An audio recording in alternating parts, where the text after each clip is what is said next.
Papa Karl Marx ataca novamente, rasga a Bíblia e prega "O Estado é o meu Senhor e nada me faltará". No dia 4 de outubro de 2020, o líder religioso preferido da elite socialista mundial, da qual ele mesmo faz parte, atacou novamente rezando a cartilha marxista. Sim, ele mesmo, o Papa Francisco. Em sua mais nova encíclica denominada Todos Irmãos, Francisco faz pesadas críticas ao que ele chamou de dogma neoliberal, que pode muito bem ser entendido por capitalismo malvadão. Nas palavras de sua santidade, a fragilidade dos sistemas mundiais perante a pandemia evidenciou que nem tudo se resolve com a liberdade de mercado e que, além de reabilitar uma política saudável que não esteja sujeita aos ditames das finanças, devemos voltar a pôr a dignidade humana no centro e sobre este pilar devem ser construídas as estruturas sociais alternativas de que precisamos. Para o líder máximo da Igreja Católica, o mercado não resolve nada, pois só pensa em lucro. Quem pode resolver os problemas da humanidade é o Estado. Afinal, o Estado é o único ente que pode colocar a dignidade da pessoa humana acima da sede por dinheiro. O pontífice também disse que o direito de propriedade não deve ser absoluto e justificou dizendo que há muitos que vivem de forma extravagante. Sendo assim, ele defende que o indivíduo rico não pode gastar o seu dinheiro da forma como ele quiser, o que contraria o próprio Jesus Cristo, que disse na parábola dos trabalhadores da vinha, abre aspas, "Receba o que é seu e vá. Eu quero dar ao que foi contratado por último o mesmo que lhe dei. Não tenho o direito de fazer o que quero com meu dinheiro? Ou você está com inveja porque sou generoso?" Mateus capítulo 20, versículo 14. Nesse relato, Jesus estava respondendo os mimimizentos que acreditavam exatamente no que o Papa defende na encíclica em questão, que no caso é, posso dizer como o meu próximo deve gastar o dinheiro dele. Agora, passemos a tratar do mérito das acusações que o Papa faz ao livre mercado. Primeiro de tudo, o livre mercado deve ser defendido por ser o único arranjo econômico e social eticamente defensável, pois, ao contrário do que prega Francisco, os direitos de propriedade são absolutos. Se não fossem, haveria a possibilidade de se infringir a autopropriedade de alguém no limite aceitável. Como nos ensina Hans Hermann Hoppe, por meio de sua ética argumentativa, a propriedade dos meios de produção e bens de consumo decorrem do fato de que cada indivíduo é dono de seu próprio corpo. E não há como argumentar contrariamente a isso sem cair numa contradição performativa.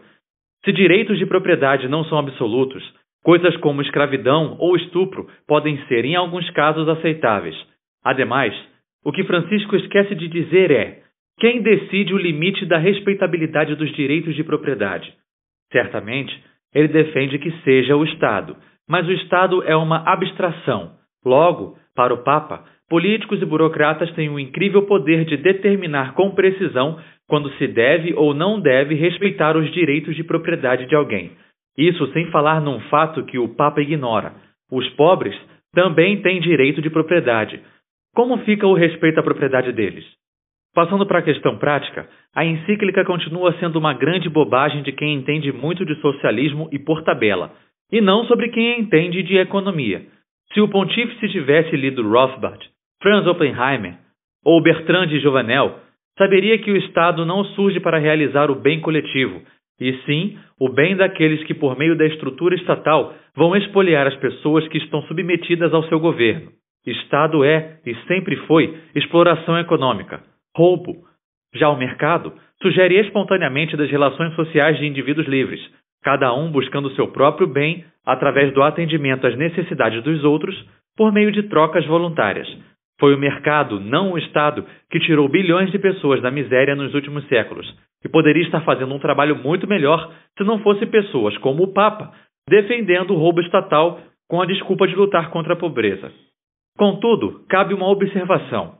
O liberalismo econômico falha e ele nunca vai produzir o nível de prosperidade que poderia, porque ele admite a legitimidade do Estado e o Estado é uma máquina de produzir pobreza e opressão. O mundo só poderá viver uma prosperidade plena mesmo com a sociedade de leis privadas.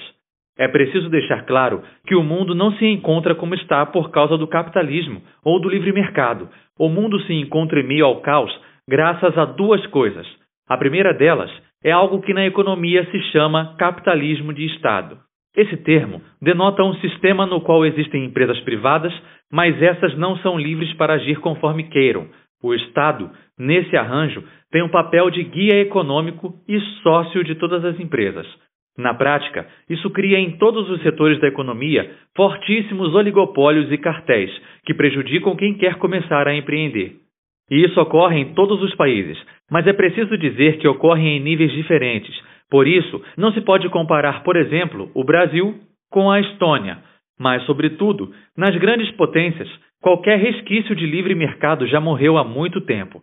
Em segundo lugar, o mundo se encontra em meio ao caos porque, no âmbito acadêmico, de forma global, a esquerda dominou as universidades, em especial as ciências sociais, que o próprio nome já é contraditório por sinal, e promoveu por meio dos escritos teóricos da Escola de Frankfurt e da esquerda francesa a ideia de que o Estado é um meio legítimo de transformação da realidade e que direitos naturais devem ser substituídos pelo que as pessoas quiserem, desde que isso promova valores abstratos como a igualdade. Ambas as razões citadas vão na contramão da doutrina cristã e se esperava de um Papa ser um ferrenho conservador em guerra constante com o status quo socialista. Para fechar esse vídeo, deixando bem claro como o atual bispo de Roma é um marxista, a esquerda italiana não gostou do título da encíclica. Segundo eles, esse título não seria inclusivo o suficiente. E o que o Papa fez sobre isso? Disse que não mudou o título porque ele foi retirado de um documento escrito por São Francisco de Assis. Se não fosse o Santo Padre, realmente teria feito um título bem inclusivo. Preparem-se, pois logo logo há um leve risco do Vaticano estar publicando documentos com pronome neutro. Obrigado por sua audiência. Se você gostou deste vídeo, clique no ícone de curtir abaixo e compartilhe o vídeo em sua rede social. Se você deseja ser notificado de outros vídeos, clique em se inscrever e depois no ícone de campainha. Um abraço e até a próxima.